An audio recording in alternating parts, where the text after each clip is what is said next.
Hey y'all, let's talk about the Leo full moon.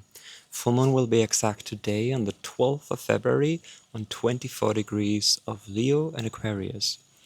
Considering, of course, that every full moon means an illumination of an emotional nature, which is the moon, of previously unconscious stuff and material that was not in the ego's awareness, the sun, and in that way a release point of that emotional charge that wants to help us move forward and propel us in the higher driven agenda, which the sun in Aquarius also points to right now.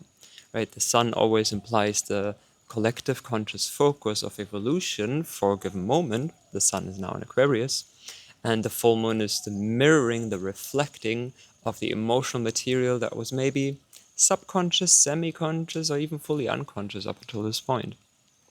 The full moon will be profound because it's in a perfect, almost perfect square to Uranus. Uranus is, of course, the change maker, the liberator, the awakener, the one that rattles us, the one that can be shocking and confusing with its sudden lightning strikes of illumination. So with Uranus, there can often be reversals of storylines, where and how we thought linear reality will play out in a given way, but then suddenly something else happens and we find out, oh no, actually reality wanted to play out in a completely opposite way, or like turn our reality upside down. The Leo full moon by itself, of course, is all about the heart. Where and how is our heart in it, in what we desire? Where and how do we feel passion and joy of playfully engaging with reality from this almost childlike wonderment of the divine golden child within every single one of us, and from that point can hopefully meaningfully contribute to greater society or the human collective, Aquarius, at large. So every Leo full moon brings up all of these questions, including when how that is very present. Wow, my true self is really seen in community, Aquarius. I can fully bring in my gifts and my passion, Leo, into something that is meaningful for the greater human whole. My community, my network, the human beings I'm interacting with, or when how I feel like I'm an integral part of this greater web of life. Or maybe the opposite. Where and how do I feel dissociated, disconnected from my heart? Where and how has my passion, my lust, my joy gone missing? Where and how do I feel a lack of community? There's no people I can connect to. Nobody truly sees my heart. Nobody understands me, right? Because with Aquarius, there can both be the themes of alienation and exile, but also of dissociation, especially going through the mind. And it's very strong mental energy these days because we just had the sun meeting Mercury 2-3 days ago, the Cazimi. Cazimi means in the heart of the sun. So Mercury was purified in the heart of the sun, but both are in Aquarius. Aquarius is very fast at times and very high up. It's very mental, and also the higher mind and all these big, bright, luminous visions of where and how we can create a better future. But it can get stuck in the mind and lose track of the heart. It can become very rational or analytical, and in that way detached. And so we can dissociate from our hearts because maybe there's a lot of pain or sorrow or lack of joy that we're feeling there. And instead of truly sitting with that emotional impact, it's sometimes easier to dissociate, right?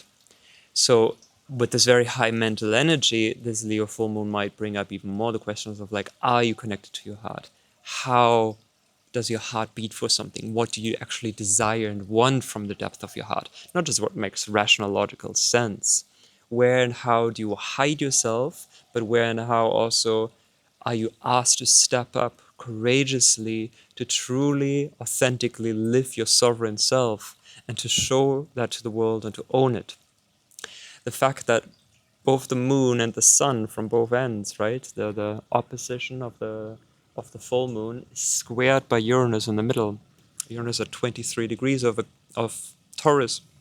So it's like within 1 degree of exact. Closer the aspects are, the more intense energy manifests. And this is of course not just applying to the sun and moon, but also Mercury is also square Uranus. And since Uranus can often throw these lightning strikes or surprises, which at first can be shocking or confounding, like I just said earlier, but they're often also invitations for us to break free from where and how we ourselves are mentally or habitually stuck in certain patterns and routines where we become too rigid, right? And Mercury also implying that we might get a lot of mental insights or information or perspective, maybe an email or a phone call, or you overhear a conversation, or something suddenly comes into your field which you did not expect to hear or to learn. And at first it might be uncomfortable, not necessarily so, but because it's a square, there's a certain tension implied here. It's not necessarily easy, but something that ultimately wants to help you liberate, where that new perspective can help you to step out of these habitual patterns, and also where and how Leo, we can mask ourselves, we can play nice because we will get the applause and the attention, but we're actually not true to ourselves. And in that way, just feeling more and more invisible the more we try to put on those masks. And the square from Uranus to the Sun and the Moon and Mercury really implies that this is a crucial moment to break free from these habitual patterns and to truly authentically live from the heart and show that energy to the world at large. It's of course also still very much connected to the greater cycles in general that we're living through. And with these, we have to consider a few things. And two that I really want to point the attention to briefly here are both, of course, Mars and Venus, because Mars just reached the last degree where it will station. It'll go direct again in roughly 2 weeks, 23rd, 24th, 25th of February. But for all of these weeks now and many weeks following, almost 5 weeks in total, Mars will pretty much stay at 17 degrees of Cancer and barely move retrograde now, and will barely and very slowly start to move direct again. So if you've got anything around the middle degrees, 16, 17, 18, 19 of Cancer, or the opposite sign Capricorn, or Aries and Libra, which are in a square to Cancer, any strong point or degree, your ascendant or your descendant or whatever it might be, if it's close to these points, it implies that this emotional churning process which Mars brings up will be even more pronounced for you. But in general, we can now see that Mars is not moving forward. All the other planets are moving direct, except for Mars. And with that, we might feel this collective push and yearning for, like, yes, I want to go forward. Yes, something new wants to happen. I can feel it. I can feel it in the air. There's a wind of change coming. But something is still maybe irritatingly so, frustratingly though, pushing us back or stopping us in our tracks, or asks us, demands from us to reconsider our path forward. And then once Mars goes once Mars goes direct again, Venus will of course go retrograde. She's now reaching the last degrees of moving forward in early Aries, and then from March on, 2nd of March on, she will go retrograde, and she will go from Aries back to Pisces. So even though we've got all of this huge collective energy building with the outer planets shifting this year, and this huge year of transformation, which will truly ask us much deeper questions of this full moon also, of where and how are you connected to your heart, and where and how have you dissociated.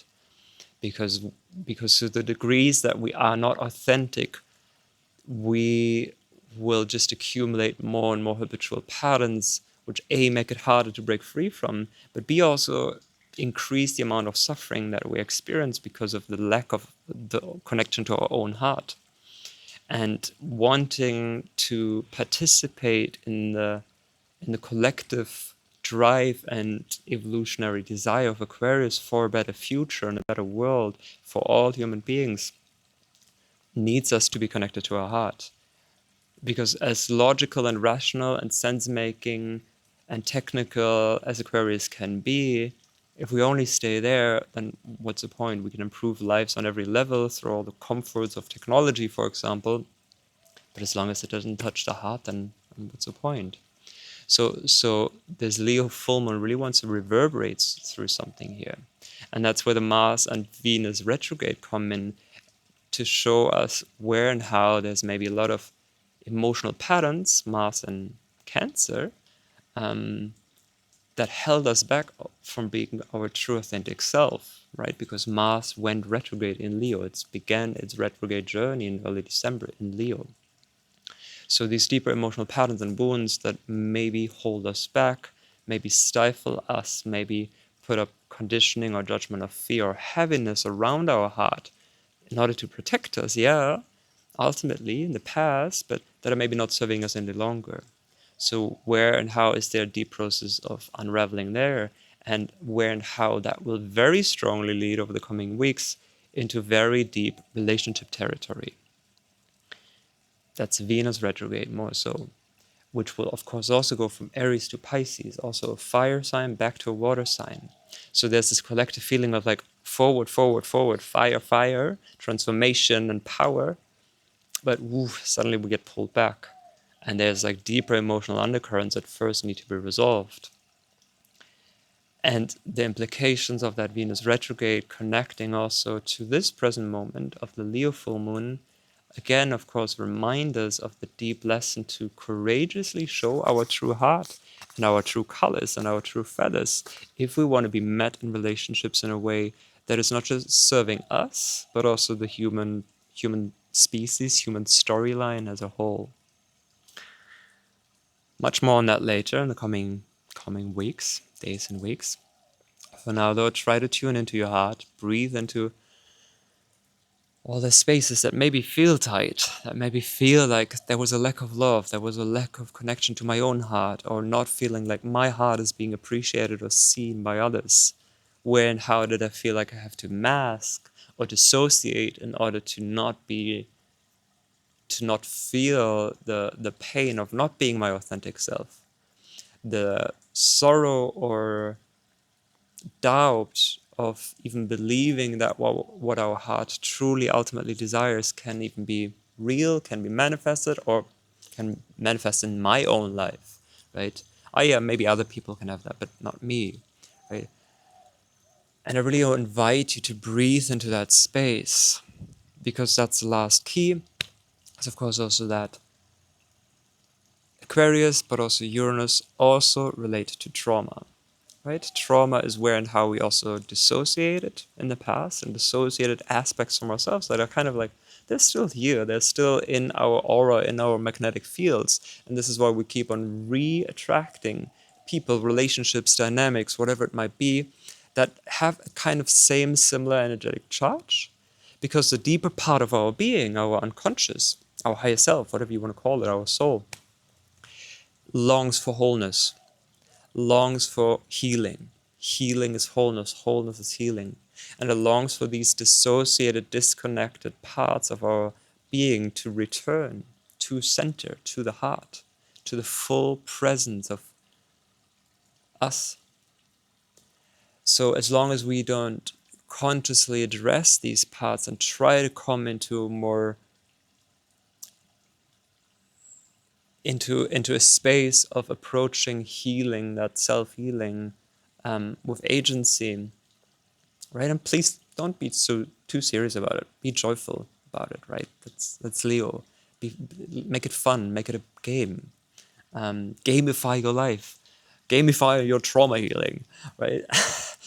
To not get so serious about it, because that's a part of that trauma in and of itself, right? Of not feeling connected to the joy of the heart. So there's Aquarius and Uranus signature for the full moon here, implying that maybe this is also about a resolution and reintegration of these traumatized associated parts, so that we can show our true colors, we can express us in our full bloom, just like these beautiful ginger kind of flowers. Are they ginger? Turmeric? I think they're like at least in the same family, even if it might not be the exact same plant. Just like they flower and bloom.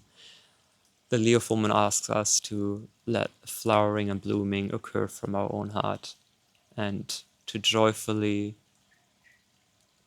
go into the co-creative dance with life from a place of self-confidence and believing and trusting the wisdom and the intuition and the depth of our heart, and breathing into and releasing and making soft, tender spaces where maybe there was a hardening, an encrusting, right? Mars is retrograde in Cancer. Cancer is also where and how we encapsulate ourselves, where we close off, where we put on a hard shell, a hard wall in between us and the world because of emotional wounds, because we don't want to feel vulnerable again or like we can be hurt again.